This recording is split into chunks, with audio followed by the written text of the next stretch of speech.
Would you like to accelerate your career and reach your full potential in just minutes a day? Welcome to the LEADx Show with New York Times best-selling author and Inc. 500 entrepreneur, Kevin Kruse.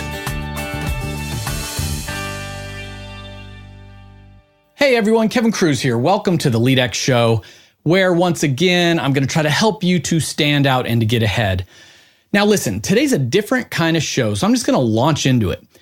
I've been doing more work and writing in the area of feedback, which is like a superpower that every manager needs to have. And I remembered how great Kim Scott was on our show last year. Now, if you don't remember, Kim wrote the book Radical Candor, which I think was one of the best business books of 2017. She was the one who created and taught the original Leading at Apple course back in the day. You know, she's trained hundreds, if not thousands, of Apple managers. Now, today, she's a top executive coach in Silicon Valley. I won't drop names, but many of the, high-profile CEOs, she's the one they turn to. And she's also just so genuine and down to earth, like it's impossible not to love Kim Scott. Anyway, you'll hear on this episode, we're talking about a variety of things related to coaching and giving feedback. And she really lays out a great 90-day plan for starting to be a leader who uses feedback. That's a question I used to get all the time. Well, I still get all the time. I was never sure how to answer. Like, hey, I never used to be a person who cared about this stuff or gave my team members any feedback. Now I know how to do it, but isn't it going to be kind of weird to just start laying it on them? So Kim answers that question. So I'm going to forget about the quotes and the calls to action and everything else I normally do. I just want to dive into this really cool conversation. Here we go. Kim, you started and taught the course Managing at Apple, and I'm curious, how big was effective feedback in that curriculum or in that course? Effective feedback was about a third of that class, really helping people. And it's funny, we struggled so much just with the word feedback because it has it makes you want to put your hands on your ears, right? And so we thought about it just in simple terms, good news and bad news. And how can you deliver the good news and the bad news to the people on your team in a way that helps them do more of the good stuff and less of the bad stuff? Well, and why is that so important, given the good news or the bad news? Why did you deem like this should be a third of what managers here at Apple are focusing their training on? Frankly, if we could have made the whole class about what I call guidance, about praise and criticism, that's what I would have done. I think that it is the atomic building block of management, of being a good boss, is being able to tell people when they're headed in the right direction, to help the whole team, not just the individual, but the whole team know what success looks like and feels like, because it's often not as clear to people as you think. And also just focusing on giving voice to what's going well. And also letting people know when they're going off the rails, when their work isn't really good enough. And it's hard because we're taught from a very young age, if you don't have anything nice to say, don't say it at all. And voila, now it's your job to say it. And undoing training that's been beaten into your head since you learned to speak is, well, hopefully not beaten, but has been impressed upon you since you learned to speak is really hard. And I think there's another aspect to this, which is worth mentioning, which is you need to start as a manager by soliciting that praise and, more importantly, the criticism. Actually, the praise, the flattery is going to come at you like a thick and dangerous fog. So you're really soliciting criticism. And before you start dishing it out, you want to prove that you can take it. You want to show that you can be self-aware, because I think often a lot of managers think that it's their job to be omniscient. And it's not omniscient, I'm happy to tell you, is not a job requirement, because nobody would be a good boss if it were.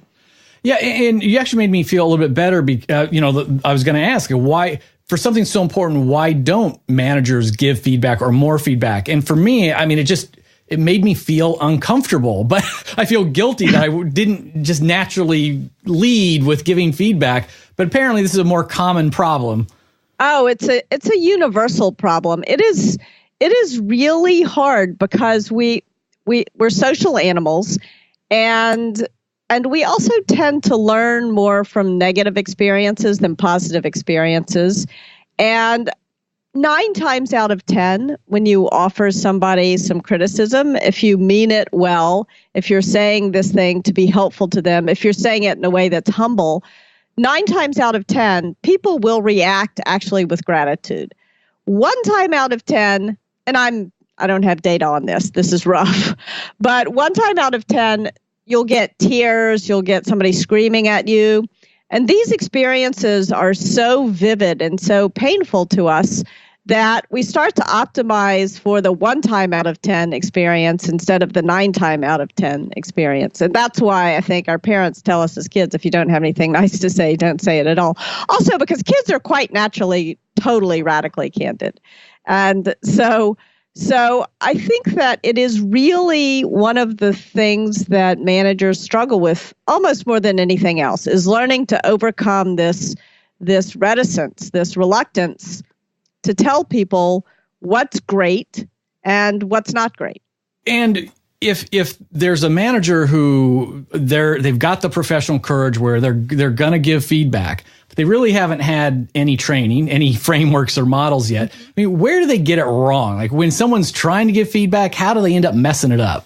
Right. So let's focus on how to get it right first, and then I'll explain how to get it wrong. So there are 2 elements to great feedback, and this is true for both praise and criticism. One is caring personally. You've got to see that other person, especially if the person is a direct report. If the person is sort of a peer who you only rarely interact with, it's not as intense a relationship. But if the person is a direct report, you really need to care about that person as a human being, not just as an employee, but as a full-fledged human being. So caring personally is one aspect. And the other aspect is the willingness to challenge people directly, which is sometimes going to piss them off. I'm not going to, and it's kind of hard to piss off the people who you care about. So caring personally and challenging directly are the 2 ways to get it right. So let's boil this down into, I spent 2 years at business school, 1 summer at McKinsey, and I learned an important thing in that time. All of life's problems can be boiled down to a good 2x2 framework. So let's take each dimension in turn and figure out what happens when we get it wrong. So when you challenge someone directly, but you fail to show that you care personally, and maybe you really do in your heart of hearts care personally, but you haven't showed it, and maybe you don't care personally. Maybe you're so mad at the person you don't care about them. But anyway, when you do challenge, but you fail for whatever reason to care personally or to show that you care personally, I call that obnoxious aggression. And the vernacular for that is asshole, right? The asshole quadrant. That's it. Now, I don't call it the asshole quadrant because it's very tempting for people as they build out this framework to start writing names in boxes. And I beg of you, don't use the radical candor framework that way, because if you do, you're going to be judging other people. You're going to be judging yourself. And that makes it those kinds of judgments make change difficult. So use the framework as like a compass for conversations. Don't use it as a way to hang labels on other people or to judge yourself. We're all occasionally behave like jerks, or we don't intend to, but someone else interprets our behavior as obnoxious aggression. And this, I think, the fear of obnoxious aggression is what leads most managers astray, because nobody wants their team to think they're a jerk. And so then we back off of our challenge. And so when you do care personally, but you fail to challenge directly, I call that ruinous empathy. And that is the mistake that the vast majority of managers make the vast majority of the time. Is they don't want to hurt somebody's feelings, so they don't tell them something they need to know. And in the worst case, the net result of that, just because you're trying to be nice, is that you wind up firing the person, not so nice after all, for things that they maybe could have fixed if you had been telling them all along. So that's ruinous empathy. There are also times when we neither care nor challenge, and that I call manipulative insincerity. And that is sort of backstabbing behavior. It's political behavior. It's passive-aggressive behavior. And none of us wants to be that person.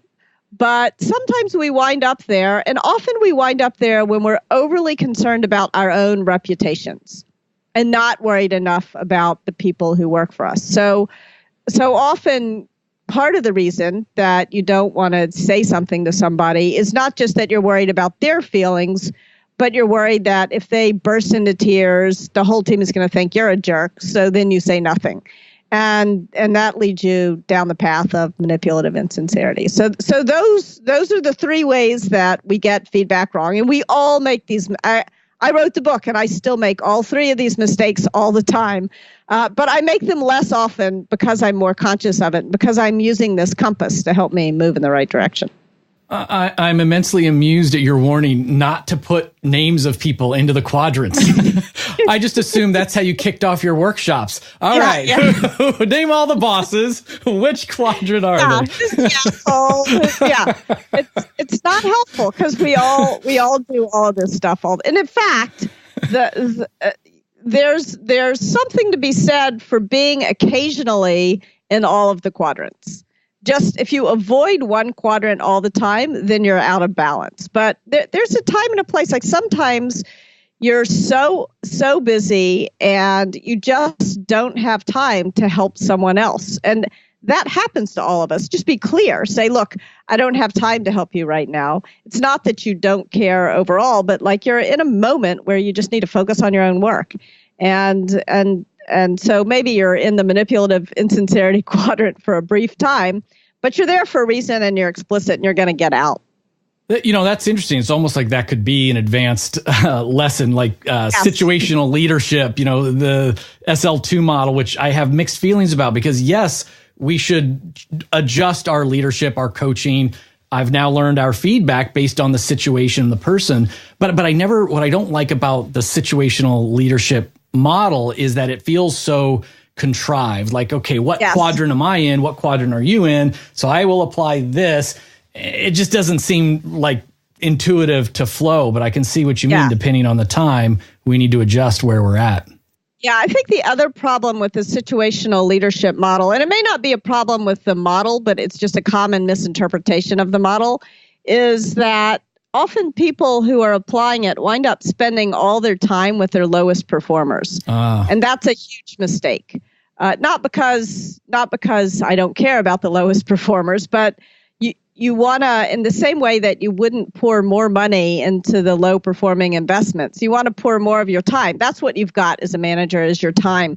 You want to pour your time where into the people where you're going to get the whole, not just you, but the whole team is going to get the biggest return.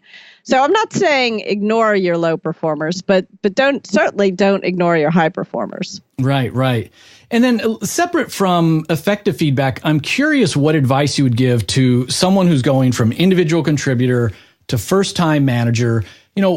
What should someone like that, what should she do in her first 90 days to try to get off to the right start? So let's take it 30 days at a time. Great.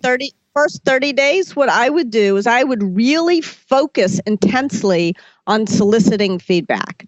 If you talk to your team in a way that proves to them that you really want to hear it when you're screwing up, you're going to lay the foundations for psychological safety on your team. So 4 pieces of advice for your first 30 days. First of all, come up with a go-to question. What's the question that you're going to use to ask people to give you feedback? The question that I like to use, but it needs to be authentic. These need to be words that come out of your mouth. So I'm going to give you 3 different variations. One of the questions that I like to use is there anything I could do or stop doing that would make it easier to work with me? Simple question. I was working with Krista Quarles, who's the CEO of OpenTable, and she said to me, I could never imagine those words coming out of my mouth. My question is, tell me why I'm smoking crack. So that's another way to ask. Same thing. And that worked for her and for her team. Another person I talked to about this was Andy Grove, who was the CEO of Intel for many years. And he said the way he liked to ask the question is he would go through a one-on-one, let the employee go through all their agenda items, and then he would say, there's one more thing. And I sort of looked at him and I said, did you get that from Steve Jobs? And he immediately got angry with me. And he said, no, We both got it from Columbo, the detective show. So there's a lot of places where you can get your go-to question from. But come up, because if you say to your employees, do you have any feedback for me? I can already tell you what the answer is. Oh, no. So you got to figure out the question that's going to most likely elicit a response. But let me, I need to follow up on Grove's comment. So when he would say just one more thing, it's like after everything else, he's just pushing for you to give one more piece of feedback? So no, his employees would go through their agenda items. Right. So it might be, I need help with this. I want your thoughts on that project, or I have this management dilemma. I need your advice on that. So whatever their agenda was, he would go through it. And then he would say, there's one more thing. What I really need, and that was like the sign to his employees that this was the most important thing to him.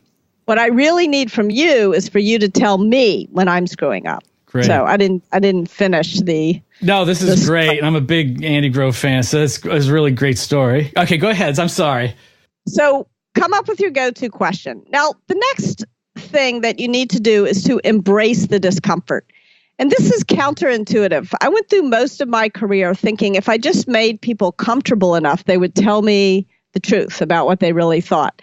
And of course, it turns out the opposite. Is the only thing that's going to make people comfortable is not to give you any feedback, especially if you're the boss. They really don't want to tell you. And so what you need to do is you need to make it more uncomfortable for them to tell you nothing than for them to tell you something. You need to embrace the discomfort. Very simple technique here. After you've asked your question, there's going to be an awkward silence in which the person is hoping that if they say nothing, you'll jump in and keep talking. Don't do that. After you ask your question, close your mouth and count to 6 in your head. I only made it to 3 just there, and I could tell you were going to say something, right? Almost nobody can endure 6 seconds worth of silence. And not 1, 2, 3, 4, 5, 6, like 1 Mississippi, 2 Mississippi, 3 Mississippi, like that. So do that. The person now, you've dragged this person out on a conversational limb they never wanted to go on. And now it is your job to not get defensive. So a piece of advice number 3 for soliciting feedback is don't get defensive. You need to listen with the intent to understand, not to respond. So don't react, don't agree or disagree at first. Say, just to make sure I understand, what I hear you saying is, and then repeat it back. Even if you disagree vehemently with it, and you can barely stand to hear the sound of these words coming out of your mouth, repeat it. Repeat what they told you. And then if the person says, yeah, that's about the long and short of it, you need to reward the candor. So step number 4 is reward the candor.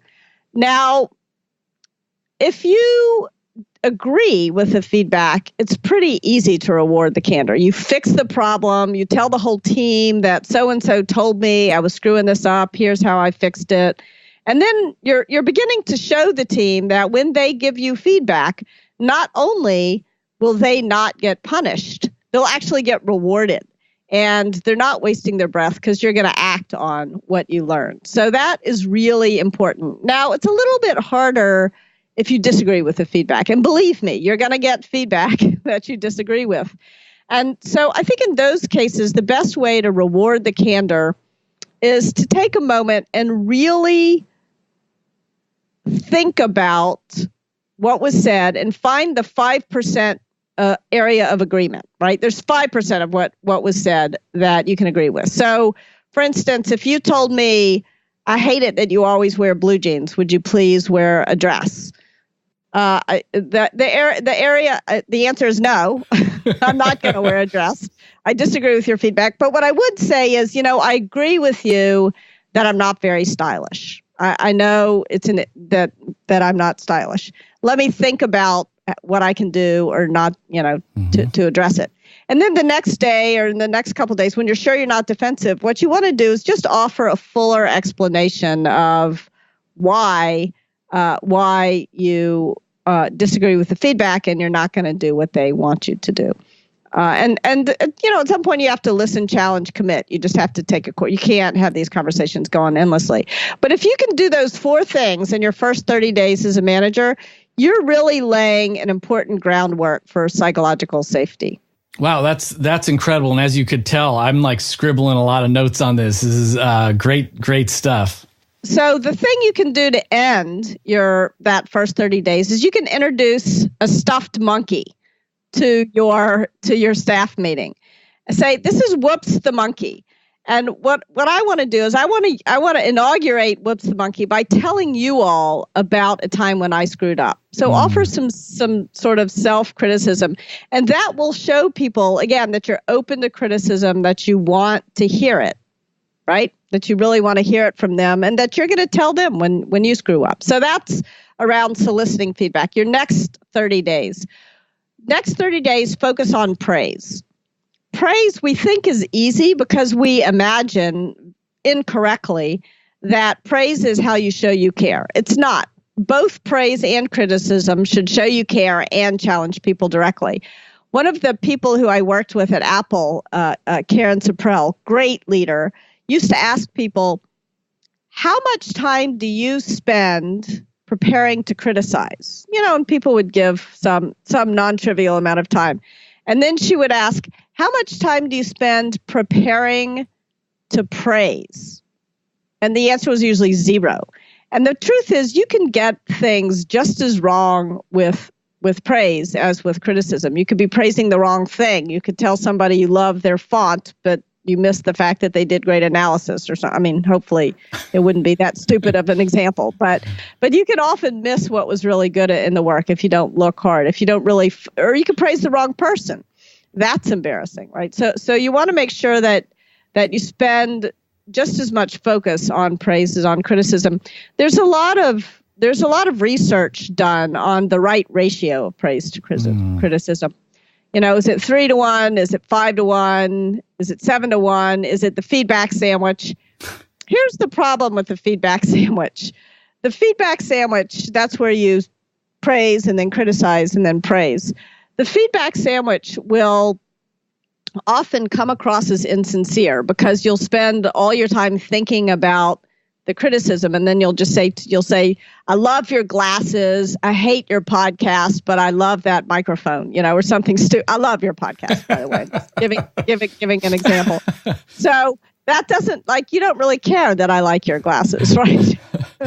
So you want to make sure that you're really being sincere when you give praise, and that you're spending some time focusing on it. The other problem with feedback sandwich or trying to manage this stuff by ratio is that you don't realize that you need to adjust your feedback to the person. So there are some people who are very self-critical, and if you give them a feedback sandwich, they won't hear the praise, they'll only hear the criticism. There are other people, I would put myself in this category, who if you give me the feedback sandwich, I'm only going to hear the praise. I'm not going to hear the criticism at all, right? So you need to remember that all of this feedback stuff is very relationally and culturally relative. You have to adjust your style to the way the person, it gets measured not at your mouth, but at their ear. So you've got to adjust the feedback so that it's clear to the other person. So start practicing on praise. The reason to start practicing on praise is not for the feedback sandwich kind of reasons, but because there's usually more good stuff than bad stuff happening. And I think that often people feel smarter when they're criticizing than when they praise.